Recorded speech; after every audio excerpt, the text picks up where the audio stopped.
451 degree Fahrenheit அந்த கதை பேர். ஒரு நாடு இருக்கும். அந்த நாட்டில் திடீர்னு அந்த அரசாங்கத்துக்காரங்க என்ன முடிவு பண்ணுவாங்கன்னா, இந்த மக்களை நம்ம முட்டாளாக வச்சுருக்கணும், இவங்க சிந்திக்கவே கூடாது. சிந்திச்சாங்கன்னா கேள்வி கேட்பாங்க, கேள்வி கேட்டாங்கன்னா ஆட்சியை மாற்றுவாங்க. கடைசி வரைக்கும் நம்ம தான் இவங்களை ஆட்சி செய்யணும்னா இவங்களை சிந்திக்க விடக்கூடாது. சிந்திக்காமல் இவங்க இருக்குன்னா என்ன செய்யணும்? இவங்களை படிக்க விடக்கூடாது. இவங்களை படிக்க விடக்கூடாதுன்னா என்ன செய்யணும்? புஸ்தகமே இவங்க வீட்டில் இருக்கக்கூடாது அப்படின்னு ஒரு புதிய துறையை உருவாக்குவாங்க. தீ எரிப்பு துறை. தீ அணைப்புத்துறை தான் நம்ம கேள்விப்பட்டிருக்கோம். தீ எரிப்புத்துறைன்னு ஒரு பெரிய வண்டி, அதில் வீரர்கள்லாம் இருப்பாங்க. யார் வீட்டில் புத்தகம் இருக்கோ அங்கேருந்து ஒரு அபாய மணி அடிக்கும். இந்த வண்டியில் எல்லாம் போய் புத்தகத்தை எல்லாம் இழுத்து போட்டு எரிச்சு போட்டு வந்துடுவாங்க. யார் புத்தகம் வச்சுருக்காங்களோ அவங்களாம் குற்றவாளிகள். புத்தகம் இல்லாதவங்க நிம்மதியாக வாழலாம், படிக்காதவங்க சந்தோஷமாக வாழலாம். ஏன்னா அவங்க முட்டாள்களாக தானே இருப்பாங்க, சிந்திக்கவே மாட்டாங்களே, நிம்மதியாக இருப்பாங்க. இப்போ அந்த தீயணைப்பு படை வீரனாக ஒருத்தர் இருப்பான், அவன் தான் அந்த கதைக்கு கதாநாயகன். அவன் ரொம்ப ஆர்வமாக போய் தேடி பிடிச்சி புத்தகத்தெல்லாம் எரிச்சுக்கிட்டு இருப்பான் ஆசையாக. ஒரு வீட்டுக்குள்ளே ஒரு கிழவி இருப்பாங்க, அவங்க வீட்டில் ஒரு 50 புத்தகம் இருக்குன்னு கேள்விப்பட்டு போயிடுவாங்க எரிக்கிறதுக்கு. அதை எரிக்க போகும்போது அந்த பாட்டி அவ்வளவு சண்டை போடும் இவங்ககிட்ட.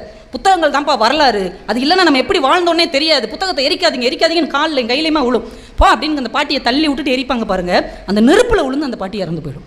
இவனுக்கு அப்படியே ஷாக் ஆகிடும். தான் உயிரை கொடுக்குற அளவுக்கு புத்தகம் ரொம்ப பெருசு அப்படின்னு எரியாமல் இருக்கிற ஒரு புத்தகத்தை யாருக்கும் தெரியாமல் ஒளித்து வைத்து தான் வீட்டில் கொண்டு போய் வச்சுக்குவான். அப்படியே ஒவ்வொரு இடத்துலையும் போய் எரிக்க போகும்போது 1 புக்கு 2 புக்கு எடுத்துகிட்டு வந்து வாசிக்க ஆரம்பிப்பான். வாசிக்க இந்த மனித குலம் எப்படி தோன்றியது, இது எப்படி வாழ்ந்தது, எப்படி வாழ வேண்டும் என்கின்ற உண்மை எல்லாமே இவனுக்கு தெரிய ஆரம்பித்து கொஞ்சம் புத்திசாலித்தனமாக பேசுவான். இது அவன் மனைவிக்கு பிடிக்காது. கணவர்கள் புத்திசாலித்தனமாக பேசினா மனைவிகளுக்கு பிடிக்காது.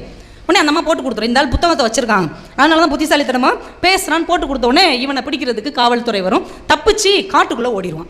காட்டுக்குள்ளே போன பிறகு தான் தெரியும் அங்கே நிறைய மனிதர்கள் புத்தகம் படித்ததால் தண்டனை பெறப்பட்டு காட்டுக்குள்ளே இருப்பாங்க.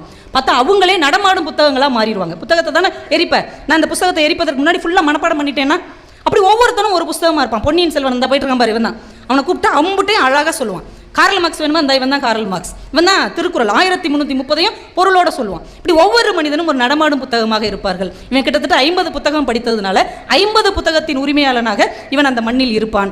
காலங்கள் ஓடிக்கொண்டே இருக்கும், இவர்கள் சிந்தனையால் வளர்ந்து கொண்டே இருப்பார்கள். திடீர்னு அந்த ஊருக்குள்ள சண்டை வந்து யுத்தம் வந்து குண்டுகள் போடப்பட்டு அந்த நாடே அழிந்து போகும். புத்தகம் படிக்காத நாடு அழிந்துதான் போகும். புத்தகங்களாக இருக்கக்கூடிய நாம் இன்னொரு புதிய நாட்டை உருவாக்குவோம் என்று காட்டுக்குள்ளிருந்து அவங்க திரும்ப நாட்டுக்குள் வருவதாக அந்த கதை முடியும். இது திரைப்படமாகவும் எடுக்கப்பட்டு நிறைய விருதுகளை பெற்றது. இதை நான் ஏன் இங்கே சொல்ல வருகிறேன் என்றால், புத்தகம் என்ற ஒன்று இங்கே கொட்டி கிடப்பதால் தானோ என்னவோ அதனுடைய அருமை நமக்கு தெரியவில்லை.